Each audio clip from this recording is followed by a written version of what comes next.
Story number 61. The Bird and the Monkey.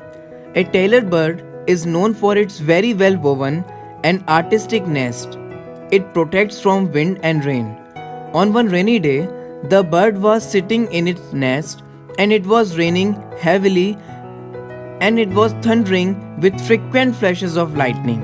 At that time, a monkey, troubled by the cold, wind, and rain, took shelter under the tree.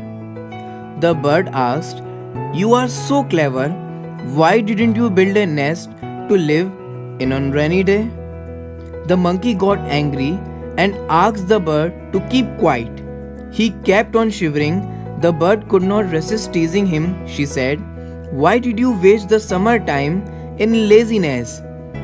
On hearing this, the monkey was enraged and said bad words to the bird.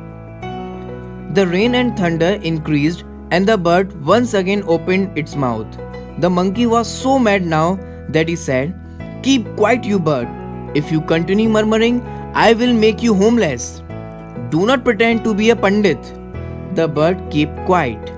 The monkey started to shiver again due to the bitter frost, and the bird once again opened its mouth of wisdom. At last, the monkey could not control his anger.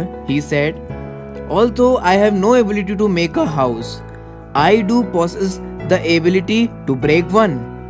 Saying so, he climbed up the tree and destroyed the bird's nest, making the poor bird also homeless. Now, both of them suffered from cold, wind, and rain.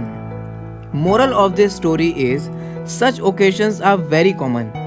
We should not point out the fault of others. We should remain indifferent to them. Everyone is responsible for what he or she does. We should try to learn from other people's good and bad experience. We should improve ourselves and get rid of our faults first. If you really like the story, then do not forget to hit the like button. What you have learned from this story, comment below and share this story as much as possible. Your support motivates us to make more and more videos for you.